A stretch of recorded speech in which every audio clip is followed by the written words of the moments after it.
출애굽기 14장 21절에 있는 말씀을 같이 보도록 하겠습니다.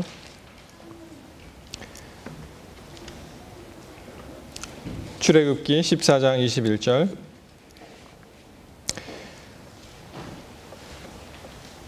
모세가 바다 위로 손을 내어민데 여호와께서 큰 동풍으로 밤새도록 바닷물을 물러가게 하시니 물이 갈라져 바다가 마른 땅이 된지라. 오늘 말씀 제목을 믿음으로 홍해를 건너라, 믿음으로 홍해를 건너라 라는 말씀으로 함께 은혜 받고자 합니다. 우리가 출애굽기 15장을 보시면은 이제 모세의 노래가 나오죠. 출애굽기 14장은 이제 출애굽이라고 하면은 사실 애굽에서 나온다는 그런 의미가 있는데, 사람들 마음에는 어떤 사건이 굉장히 크게 각인되어 있습니까? 어디를 건넜다고 되어 있죠? 홍해를 건넌 것이 이제 큰 사건으로 각인되어 있습니다. 그래서 14장에는 드디어 이제 홍해를 건너는 그런 사건을 여기서 설명하고 있습니다. 자, 이렇게 선과 악의 대쟁투를 요약해서 출애굽이라고 이제 우리가 생각할 수가 있는데요. 참 기가 막힌 그런 사건입니다. 이제 모세 요구를 받아들여줘서 바로가 허락을 해서, 허락을 했든 안 했든 하여튼 상관없겠지만, 하여튼 출애굽은 일어났겠지만, 이스라엘 백성이 떠났습니다. 떠나고 보니까 바로가 갑자기 한심한 생각이 들었어요. 왜냐하면 일꾼이 빠져나갔습니다. 큰 손실을 이제 가져온 거예요. 저는 가끔 그런 생각을 한번 해봅니다. 이 피라미드가 결국은 이스라엘 백성들이 노예로 있을 때 건설되지 않았겠는가 이렇게 생각을 해봅니다. 그 피라미드를 생각해 보면 얼마나 큰 역사입니까? 그러한 막대한 손실을 가져다 주는 그런 사건이 일어났는데, 이제 뒤늦게 바로가 깨닫고선 이제 쫓아가게 되었습니다. 14장 3절에 보시면, 내가 그와 그 온 군대를 인하여 영광을 얻어 애굽 사람으로 나를 여호와인 줄 알게 하리라. 하나님께서 선언하셨죠. 그 일을 갖다가 이루시는데 어떻게 이루어지는지 한번 같이 보시겠습니다. 6절입니다. 6절에 보시면, 바로가 곧 그 병거를 갖추고 백성을 데리고 갈새. 바로가 임금입니다. 왕이 직접 출정을 합니다. 7절. 특별 병거 600승과 애굽의 모든 병거를 바라니 장관들이 다 거느렸더라. 여러분, 여기서 이 7절에 다시 특별 병거라는 얘기가 나오죠. 우리가 때때로 살면서 왜 나에게는 이렇게 특별한 일, 다른 사람들은 그냥 지나가고 다른 사람들에게 일어나지 않는 특별한 어려운 일이 나에게 있는가? 나에게 왜 닥치는가? 그렇게 한번 생각해 보신 적이 있습니까? 저는 그것을 이 바로의 특별병거 증후군이라 이렇게 생각을 합니다. 왜 나에게는 이런 어려운 일이 나에게만 닥칠까? 특별히 나에게만. 근데 이 특별병거를 찾아보니까요. 자, 영어로 보시면은 그 NIV에는 어떻게 되어 있습니까? He took 600 of the best chariots. 가장 좋은, 정말 excellent한 그러한 chariot, 병거. 근데 이제 킹 제임스 버전에 보면은 and he took 600 chosen chariots 이렇게 나옵니다. 그래서 우리 그 성경에도 여러분 가지고 계신 개역 한글판에는 아마 특별 병거라고 되어 있고, 또 개역 개정판을 좋아하시는 분은 이게 선택된 병거라고 아마 되어 있을 것입니다. 이 마찬가지로 영어 성경에도 NIV에는 best chariot, 그리고 그 킹 제임스 역에는 chosen chariot 이렇게 되어 있습니다. 히브리어로 이 그 특별 병거 그걸 찾아보았는데요. 여러분이 화면에 그 히브리어 보이십니까? 바하르라는 히브리 단어가 있는데 이 단어를 이제 특별 병거로, 특별 또는 선택된 병거로 이제 해석을 한 것입니다. 이 말은 보시듯이 이 바하르라는 단어는 선택하다 이런 뜻이 있습니다. 선택하다 또는 결심하다, 결정하다 이런 뜻이 있는데 영어로 선택하다는 이제 choose 이렇게 설명을 하죠. 이 단어가 이제 같이 여호수아 24장 15절 굉장히 유명한 말씀이죠. 여호수아 24장 15절의 말씀을 보시면 어떤 말씀이 나옵니까? 만일 여호와를 섬기는 것이 너에게 좋지 않게 보이거든 너의 열조가 강 저편에 섬기던 신이든지 혹은 너희 거하는 땅 아모리 사람의 신이든지 너희 섬길 자를 오늘날 택하라. 이 선택의 문제에 있어서 이 바하르라는 단어를 사용했습니다. 오직 나와 내 집은 여호와를 섬기겠노라.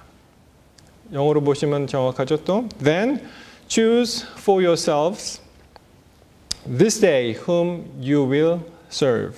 이렇게 나옵니다. 그래서 이 선택한다는 말. 근데 여러분이 바로가 특별 병거를 가지고 나왔잖아요. 주체는 바로입니다. 바로. 그런데 성경을 보시면 이 바하르라는 단어, 선택하다는 단어의 주체는 대부분이 하나님이십니다. 바로가 아니고요. 하나님이세요. 자, 몇 가지 성경절을 보여드립니다. 먼저 신명기 4장 37절. 신명기 4장 37절에 여호와께서 내 열조를 사랑하신 고로 그 후손 너를 어떻게 나옵니까? 그 다음에 택하시고 큰 권능으로 친히 인도하여 애굽에서 나오게 하시며. 그래서 이 선택하다는 그런 단어는 성경에 여러 가지 쓰임새가 있는데 대부분이 하나님께서 선택하신다는 단어를 선택하신 것입니다. 하나님께서. 주체가 하나님이세요. 여러분이 출애굽의 역사는 정말 놀라운 하나님의 은혜입니다. 놀라운 역사예요. 하나님의 은혜예요. 하나님께서 특별히 여호와 하나님께서 특별히 선택하시고 이스라엘 백성을 불러내셨어요. 특별한 은혜입니다. 전에 세미나리에서 공부하고 있을 때 아마 히브리 시간이었던 것 같아요. 히브리 시간인데 시험 보는 날이었습니다. 시험 보는 날. 근데 이제 시험을 오후 한 6시쯤 보기 때문에 아마 그 빌딩이 일하시는 분이 다 문을 닫은 것 같아요. 3층까지 올라가야 되는데 문이 닫혀 있습니다. 근데 그 동료 중에 몇 명이 문이 닫히기 전에 들어갔어요. 들어가서 3층에서 우리를 내려다보고 막 웃고 있더라고요. 못 들어오니까. 시험을 봐야 되는데 못 들어가는 겁니다. 그래서 제가 문 좀 열어달라고 막 이렇게 좀 부탁을 했습니다. 근데 막 웃으면서 이제 안 열어주는 거예요. 끝까지. 그래서 나중에 좀 화가 나더라고요. 그랬더니 오히려 그쪽에서 더 화를 내는 거예요. 내가 그 문을 열어줄 책임이 있냐 하는 것입니다. 책임 없죠, 사실. 그래서 그 나라에 대해서 별로 얘기하고 싶지는 않지만 이게 또 다 방송이 전 세계로 나가는데 근데 우리 우스갯소리로 안식일에 관한 얘기할 때 그런 말 하지 않습니까? 전에는 그 소를 사고 팔 때 여보게 안식일에 내가 안식일만 아니면은 그렇죠? 이 소를 5천만 원 주고 팔았다고 할 텐데 안식일에서 차마 그 얘기는 못 하겠네. 그랬더니 상대편이 또 뭐라 그럽니까? 그러게 말일세. 내가 안식일만 아니었다면 이것을 안 물어보는 건데 얼마 주고 샀는지 알아보고 싶은데 안 물어볼 텐데 안식일 때문에 못 물어보겠다고. 그렇게 얘기하면서 다 이야기를 하죠, 이제. 갑자기 그 생각이 났습니다. 제가 이 나라를 말하고 싶지 않은데 말이죠. 정말 그 학생이 브라질에서 온 학생이라고 말하고 싶지 않아요. 근데 우리 목사님 거기서 계셨기 때문에 어떻게 생각할지 모르겠는데요. 하여튼 그런 일이 있었습니다. 그리고 이제 제 옆에 있던 친구하고 그런 얘기를 하면서 사모아에서 온 친구가 있었어요. 사모아에서. 근데 그 친구 하는 얘기가 탁 이렇게 얘기하더라고요. 그러면은 예수님도 이 땅에 내려오실 필요가 없었다. 그럼 예수님이 왜 책임지시냐 이거예요. 예수님이 십자가에서 돌아가실 책임이 없었다. 책임질 필요도 없고 우리를 위해서 돌아가실 필요도 없었다. 그런데 만약에 제가 그 학생의 형제라든지 제가 그 학생의 아들이라고 한번 생각해 보십시다. 그러면 그 형제가 정말 이렇게 내려왔을까? 안 내려왔을까? 좀 얘기가 달라지죠. 예수님께서 우리를 그러실 필요도 없으신 분인데 피로 사셨기 때문에 책임지시기 때문에 내려오셨습니다. 여기서 이 바로의 이야기를 보면 예수님께서 정말 크신 은혜로 이것을 우리들에게 베풀어 주신 거예요. 정말 이 은혜를 깨닫고 아는 사람들은 정말 복받은 사람들입니다. 이것을 은혜로 받아들이는 사람들은 복받은 사람들입니다. 또 이사야 41장 8절에 보시면 뭐라고 되어 있습니까? 그러나 나의 종 너 이스라엘아 나의 어떤 야곱아? 나의 택한 야곱아. 이 바하르라는 단어예요. 나의 벗 아브라함의 자손아.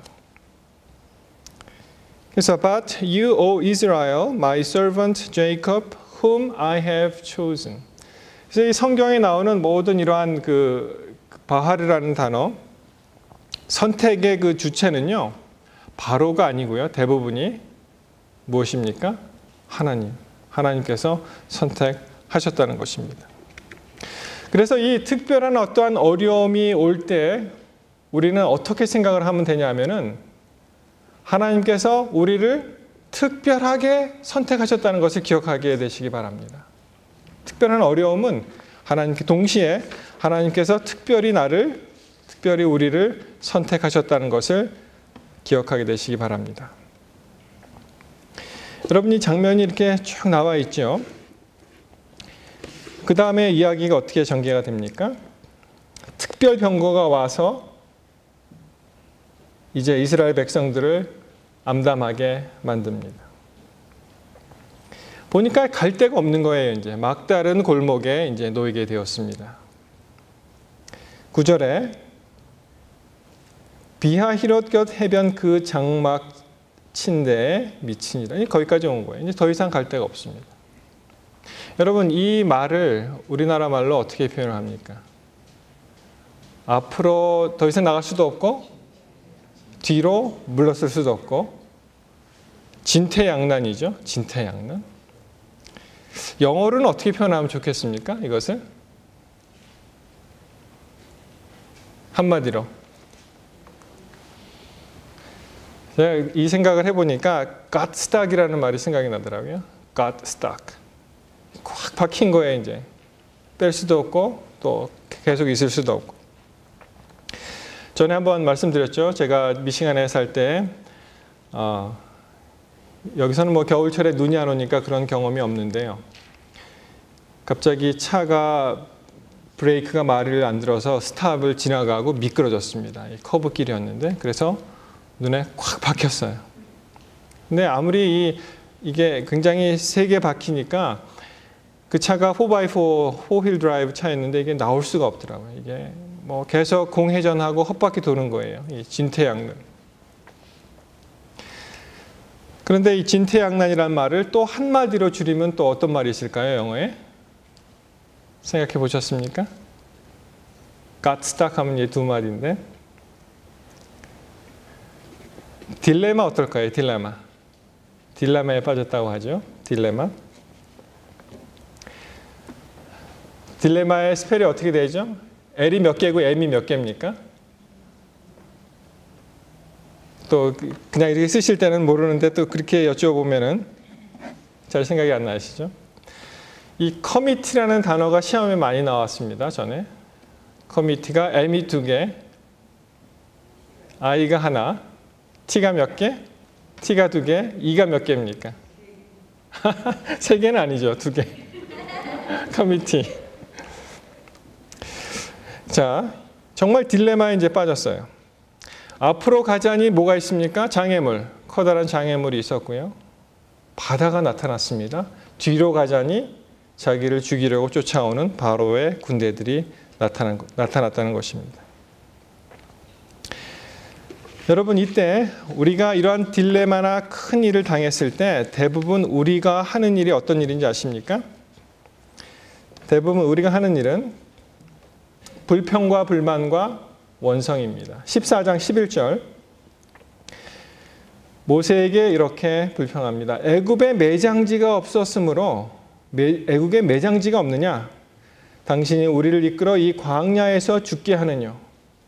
어떻게 우리에게 이렇게 하느냐? 불평과 원성이 나왔습니다.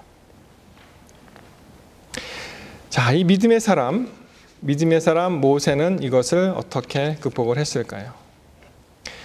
이 사람들이 차라리 여기서 이렇게 죽는 것보다 애굽에서 사는 것이, 애굽 사람들을 섬기면서 사는 것이 훨씬 낫겠다라고 막 공격을 할 때 믿음의 사람 모세는 그것을 믿음으로 극복했습니다. 아주 유명한 말을 했어요. 출애굽기 14장 13절에 너희는 두려워 말고, 그렇죠? 너희는 두려워 말고 가만히 서서 여호와께서 오늘날 우리에게 너희를 위하여 행하시는 이 구원을 보라. 이렇게 말씀하셨습니다. 다른 사람들이 가지고 있지 않았던 이 믿음의 눈이 바로 모세에게 있었던 것입니다. 우리가 이 돌파구가 필요한데요. 딜레마에서 빠져나오는, 진퇴양난의 상황에서 빠져나오는 이 돌파구가 필요한데 그것은 바로 여호와께서 행하시는 구원을 보라는 모세의 믿음이 바로 필요한 것입니다. 그 다음에 다시죠. 하나님께서 큰 역사를 이루십니다.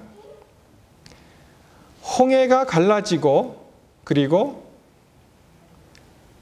마른 땅이 되었죠. 마른 땅이 되고 이스라엘 백성이 진행하고 동시에 어떤 일이 일어났습니까?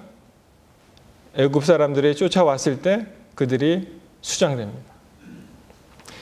자, 이 말씀을 나훔 1장 4절에는 어떻게 표현하냐 하면은 그는 바다를 꾸짖으시며 그는 바다를 꾸짖어 그것을 말리신다고 말씀하십니다. 우리 하나님이 그런 분이세요. 그는 바다를 꾸짖으시고 말리시는 분이십니다. 이 태초에 천지를 창조하시고 이 예수님 시대에는 어떤 그런 기사가 있습니까? 또 바다를 꾸짖으셨죠. 그것이 신약에 와서는 바다를 꾸짖으셔서 풍랑을 잠잠케 하시는 그런 기적이 있었습니다. 하나님께서 이 모든 일을 이루시는데 우리는 하나님과 우리의 관점이 다르기 때문에 우리는 지금 이 순간에 바로 이 문제가 내 방식대로 해결이 돼야 됩니다. 그런데 하나님 방법은 여러 가지로 다를 때가 많이 계세요. 보니까 하나님께서는 동시에 여러 가지 일을 이루시는데 그것은 뭐냐면은 이스라엘 백성들을 구원하고 동시에 애굽 사람들을 멸하십니다. 그래서 이 말씀을 보시면은 너희가 오늘 본 애굽 사람을 또다시 영원히 보지 못하게 하시는 분이세요. 그 다음 절에 나오죠. 이스라엘을 그냥 구원시키는 것으로 끝나는 것이 아니라 완전히 원수가 멸해지는 그러한 장면을 우리가 볼 수가 있습니다. 전에 우리가 예배를 다 마치고 이 교회를 정리하면서 그리고 이렇게 돌아다녀 보니까 한 번은 이 파리가 한 마리 창에 달려 있더라고요. 그러니까 이 파리는 나가고 싶은 거예요. 이제 밖으로. 그래서 이 환한 유리창에서 아무리 날개짓을 하고 해도 어떻게 됩니까? 나갈 수 있습니까? 없습니까? 못 나가죠. 그러니까 어떻게 보면 우리가 마치 그러는 것 같아요. 우리는 돌파구를 바로 이 순간 이렇게 해결이 되어야지만 이것이 해결이 된다고 생각하는 이 파리와 같은 존재일지도 모르겠습니다. 그러나 이렇게 우리가 파리가 생각하는 대로 그렇게 길은 열리지 않습니다. 저는 하나님께서 이렇게 멀티태스킹을 하시는데요. 그것을 우리 식문화에 비교해서 보았을 때 우리 그 음식이 하나 생각났습니다. 어떤 게 있는지 아십니까? 제가 생각한 것은 우리 재림교인들은 보통 식당 가시면은 뭐 시켜서 드십니까? 외식하실 때? 제일 만만한 게 뭐세요? 순두부 시켜 드십니까? 돌솥 비빔밥. 제 주특기는 돌밥입니다. 저도 뭐 그냥 야채를 좀 해주세요 이렇게 하는데, 여러분이 그 돌솥 비빔밥 또는 이 비빔밥을 가만히 한번 생각해 보십시오. 우리 가운데 아무도 이상한 방법으로 이 돌밥을 잡수시는 분은 안 계실 거예요. 제가 이렇게 말씀을 드립니다. 어차피 모든 양념과 반찬과 밥이 위장에 들어가면 다 섞일 텐데, 그렇죠? 밥을 처음부터 끝까지 밥만 먹고, 콩나물을 처음부터 끝까지 콩나물 접시를 공략하고, 그 다음에 호박을 끝까지 먹고, 그 다음에 또 뭐가 있습니까? 다른 각종 나물을 또 하나씩 먹고, 어차피 위장 들어가면 다 섞이는데, 그리고 한참 먹다 보니까 조금 싱겁다 해갖고 입을 벌리고 소금을 입속에다가 털어서 그렇게 비빔밥 드시는 분은 아무도 없을 것입니다. 그렇죠? 이것이 아무리 비빔밥이 이 위장에서 다 비벼진다고 하더라도 우리가 밥을 어떻게 먹어요? 잘 비벼서 여러 가지 양념을 다 넣어서 그 비빔밥이 어우러지는 그 독특한, 점심시간이 다가오는데 이거 배고프게 제가 만드는지는 모르겠습니다. 배고프세요? 예. 그래서 이걸 잘 비빈 다음에 그것을 먹죠. 하나님께서 하시는 일이 바로 이런 방법 같아요. 하나님께서 애굽 군대를 물리치시기 위해서 어떻게 합니까? 홍해를 가르시고 이스라엘 백성을 보내시고 그 다음에 동시에 애굽 군대는 수장시키시는 그런 방법을 쓰시는 것 같아요.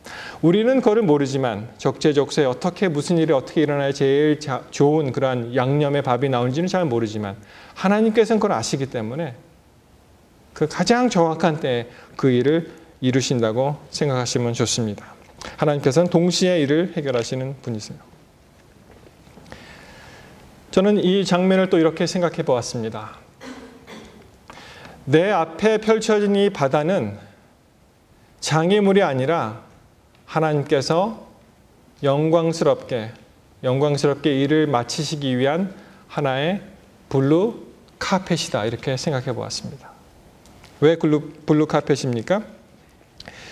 여러분 그 레드 카펫 이야기 아시죠? 그 프랑스의 칸네 영화제 그 리미에르라는 그 극장에 가면은 이 빨간 카펫이 쫙 깔려 있습니다. 그래서 영화인들이라면은 정말 누구나 한 번씩 다 거기에 서보고 싶어하는, 그 길을 걸어가고 싶어하는 그런 마음이 있을 거예요.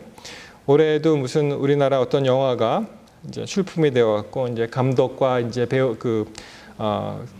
배우들이 가서 그런 영광스러운 그러한 카펫을 밟아서 이제 기사에 나곤 했었는데요. 이 붉은색은 전에 그 유럽 황실에서는 이 빨간색을 황실의 색깔로 해서 아직도 황실에 가면 카페트가 깔려 있고요. 그것이 이제 점점 내려와서 예를 들어서 예전에 지금과 같은 극장이 없었을 때 오페라에 가시면은 그 빨간색 카페트를 이제 깔아놓고, 우리가 만약에 어떠한 잔치나 결혼식의 주인공이 되어서 또는 어떤 특별한 장소에 가서 이 레드 카펫을 밟아 본다면은 굉장히 자기가 존귀하게 된 그러한 느낌을 받으실 것입니다. 마찬가지로 이 홍해라는 그런 바닷물이 바닷물로 끝나는 것이 아니고요. 바닷물로 끝이는 것이 아니고 그것이 하나님께서 우리를 통해서 영광을 받으시기 위해서 우리를 그리로 보내시는 블루 카펫, 바닷물 색깔이 이제 파랗지 않습니까?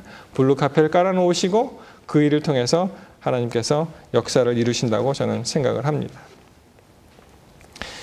여러분 오늘 우리 가운데 만나는 그런 장애물들이 어떤 것이 있습니까? 우리 삶 속에서 만나는 장애물들이 어떤 것이 있습니까?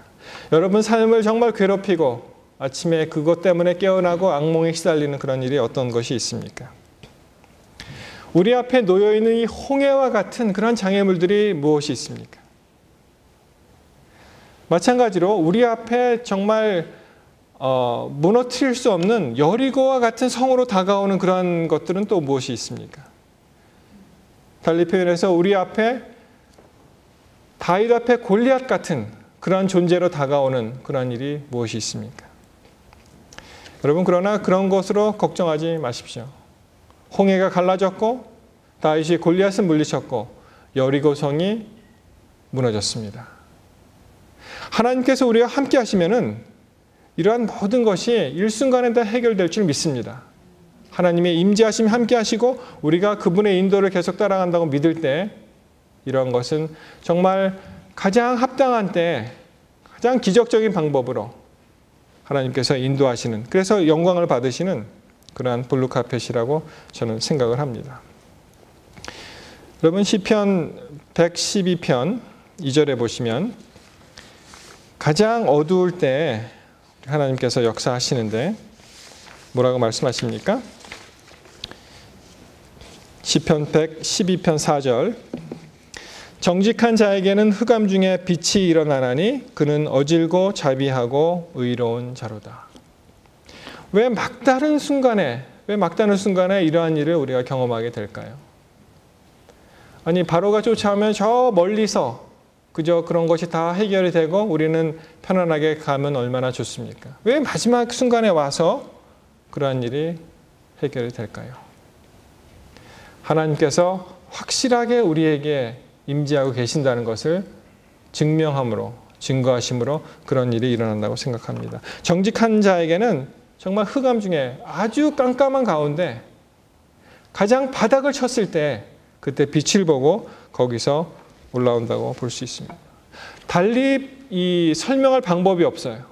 하나님께서 임재하시고 계획하시고 인도하셨다는 것을 홍해가 갈라지는 사건을 보면은 이것은 하나님께서 하신 것이지 그냥 기적적으로 다른 방법으로 어쩌다 보니까 자연의 현상으로 이루어진 것이 아닙니다.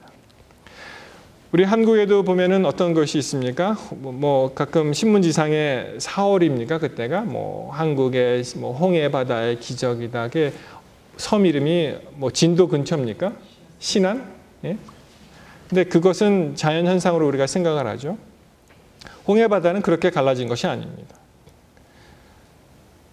그 한국에서 나오는 소위 말하는 모세의 기적은 이 인력 현상 때문에 바닷물이 그냥 이렇게 밀려서 좀 묻이 드러나는 것이고 홍해 바다는요 벽을 이루었습니다. 물결이 침 놓지 못한 거예요. 물결이 넘어가지 이 벽과 벽 사이, 물벽 사이로 이스라엘 백성이 지나간 것입니다. 다릅니다. 이것은 하나님께서 하셨다는 그거 외에는 도저히 설명할 수 없는 그런 방법으로 하신 것입니다. 여러분 우리를 괴롭히고 있는 그러한 모든 절망 가운데서 어떻게 보면은 신음 가운데서 우리가 정말 살 수 있는 것은 오늘날에도 이러한 홍해 바다에 홍해의 기적이 일어날 수 있다는 것입니다. 그것을 믿음으로 믿게 되시기를 바랍니다. 전에 제가 이 정동학 그 의사의 이야기를 들어본 적이 있습니다. 전에 이 정동학 이분의 기사를 보고 기억을 했었는데 벌써 한 8년이 지났더라고요. 2001년 기사였어요. 그 당시에 이분이 44살이었는데 지금 8년 지났으니까 한 52세쯤 됐겠죠. 굉장히 특별한 사람이었습니다. 제가 생각하기에. 이분은요. 이 당시 기사에 났을 때 20년 전만 해도 쇳물을 다루는 공원이었습니다. 포항 제철에서 용광로 앞에서 일을 했던 사람인데 특별한 계기가 있어서 그가 3년 동안 이제 대학 준비를 하고 뭐 사람들은 안 믿겠지만 이렇게 써 있습니다. 한 2-3시간을 잤어요, 하루에. 그리고 그 입시에 매달려서 연세대학교 의대를 들어가게 되었습니다. 이분은 이제 경기 양주 근처에서 그 시골에서 장사하는 부모님 밑에서 이제 그냥 평범하게 살았던 사람인데, 그 당시에 이제 박정희 대통령 기술 입국 해갖고 그 똑똑한 젊은이들을 공업학교에 보내면서 이제 특례 보충력으로 이제 군을 군 복무를 대체하는 그런 시절이 있었는데요. 졸업한 다음에 뭐 공고를 나왔기 때문에 포항제철에서 1,500도가 넘는 용광로 앞에서 이 알루미늄 그 방탄복이 아니고 뭐라 그러니까 방열복을 입고 그렇게 그 고로에서 일했던 사람입니다. 근데 한국 사회가 그렇듯이 이 학벌 위주, 명문대학 위주 사회가 되다 보니까 자기한테 뭐 이 대학 졸업한 신입사원이 와서 자기한테 교육받고 나갔던 사람이 한 2, 3년 되니까 자기 상사가 되는 거예요. 그래서 뭐 머리를 짧게 잘라라, 뭐 이것도 일이라고 했냐, 막 이렇게 좀 심하게 다그치는 걸 보고 이제 좀 회의를 느꼈습니다, 인생에. 굉장히 열심히 일했고요. 이 자격증이 한 8개가 돼요. 뭐 재련공 뭐 해갖고. 그런데 이렇게 자격증을 많이 따도 재선기능사, 재강기능사 뭐 이런 자격증을 열심히 따도 월급이 한 3,000원 정도 오르더래요. 3,000원 정도. 그래서 아무리 노력을 해도 이거는 신분의 벽을 뚫을 수 없는 그저 변방 때리기에 불과했다. 이렇게 생각을 하고 이분이 의사가 되기로 결심을 합니다. 그래서 정말 피나는 노력을 하고 이제 거의 전설이 되었습니다. 20년 전에 이 사람은 우리 동료가 한 사람이 있었는데 20년 전까지만 하더라도 쇳물을 같이 이렇게 한 사람이 지금은 의사가 되었다. 그런 이제 전설 같은 얘기가 되는데 사실은 이 이야기도 그렇게 달갑게 들리지는 않았어요, 이분한테. 왜냐하면은 자기가 맡은 일을 꾸준히 계속해서 충분히 보상을 받을 수 있는 그러한 사회였다면은 아마 이런 다른 길로 걸어가지는 않았을 것이다. 그리고 어떻게 보아서는 사회적인 낭비였다. 이렇게 얘기를 합니다. 그래서 그 연세대 의대를 졸업을 하고 박사학위를 인하대학교에서 받고 거기서 이제 교수로 이제 하고 있습니다. 이비인후과를 전공한 것 같아요. 이분의 이야기를 들으면서 참 많은 것을 생각하게 되었는데요. 아무리 어려운 일이 닥쳐도 1,500도로 끓는 용광로 앞을 생각하면 힘들 게 없다. 이렇게 얘기했습니다. 인생을 사는데 아무리 어려운 일이 있어도 자기가 그 고로 앞에서 작업했던 그러한 것을 생각하고 뭐 이것은 뭐 놀며 먹기다. 힘들 게 없다. 이렇게 생각을 합니다. 그리고 또 한 가지는 돈에 관한 것입니다. 돈은 바닷물과 같아서 먹으면 먹을수록 뭐가 생깁니까? 바닷물 마시면? 물은 물인데 마셔도 뭐가 생깁니까? 갈증. 어차피 돈은 바닷물과 같아서 먹으면 먹을수록 갈증이 생기는 바닷물처럼 돈이란 것도 가질수록 끝모르는 욕심에 허덕이게 된다. 그래서 자기의 이제 좌우명을 이제 삼는 것입니다. 참 놀라운 그런 기사였습니다. 쉽지는 않은 길이었죠. 공원 출신이 명문대학 의대를 들어가서 의사의 길로 완전히 직업을 바꾸는 그런 일을 했었는데 이 사람의 홍해바다는 자기의 신분의 벽을 뛰어넘는 것이었습니다. 그리고 그것을 꾸준히 노력하면서 그걸 이뤄냈어요. 나중에 독실한 기독교 신자가 되었습니다. 여러분, 우리 가운데 어떠한 앞에 놓인 홍해바다 때문에 고민하시는 분 계십니까? 여러분의 홍해바다는, 이 홍해는 어떠한 일입니까? 우리가 이것을 믿음으로 건너야 됩니다. 우리가 믿음으로 또 건널 수가 있습니다. 히브리서 11장 1절, 우리 잘 아시는 말씀입니다. 이 말씀이 상당히 좀 어렵죠. 제가 쉬운 성경으로 이제 번역된 것을 가지고 나왔는데요. 믿음은 보이지 못하는 증거니 실상이 막 나오는데 여기 이렇게 쉽게 설명을 했습니다. 믿음은 우리가 바라는 것들에 대해서 확신하는 것입니다. 굉장히 쉽죠. 무엇에 대해서 확신하는 것인가? 우리 그 영어 성경 NLT New Living Translation 보면은 What is faith? 믿음이란 무엇인가? It is the confident assurance. 이 confident하고 assurance라는 말이 이제 동시에 나왔죠. 확실하게 믿는 것인데 that what we hope for, 우리가 믿는 것, 우리가 희망하는 것이 is going to happen, 그것이 일어난다는 것을 믿는다는 것입니다. 그러니까 믿음은 우리가 바라는 것들에 대해서 그것이 일어난다는 것을 확실히 믿는 것입니다. 또한 보이지는 않지만 그것이 사실임을 아는 것입니다. 믿음의 그 정의를 아주 정확하게 표현했습니다. 지금은 보이지 않지만 그것이 꼭 이루어진다는 사실인 것을 믿는 것이죠. It is the evidence of things we cannot yet see. 아직은 우리가 볼 수 없지만 그것이 일어난다는 것, 그것이 사실인다는 것을 믿는 것입니다. 여러분, 우리가 겪고 있는 모든 문제 가운데 혹시 홍해를 앞에 두고 있는 사람, 다윗의 심정처럼 골리앗을 맞서고 있는 사람, 또 무너질 것 난공불락같이 여겨지는 그러한 여리고 성을 지금 앞에 두고 있는 그런 우리 성도님들이 있습니까? 우리가 믿음으로 전진하십시다. 믿음으로 홍해 바다를 가르고, 믿음으로 여리고서가 무너지고, 믿음으로 골리앗이 넘어지는 그러한 경험이 우리 삶 속에 함께 하시기를 간절히 바랍니다. 우리가 이 모든 것을 믿음으로 완성할 수 있습니다. 우리가 사는 길은 오직 주 안에서 정말 예수 그리스도를 굳게 믿고 우리가 그분께 헌신하고 그분을 개인의 구주로 받아들일 때 우리의 삶이 변하고 우리의 모든 환경들이 변하면서 정말 하나님은 우리의 하나님이시다라는 간증이 우리의 입 가운데서 흘러나오게 되시기를 간절히 바랍니다.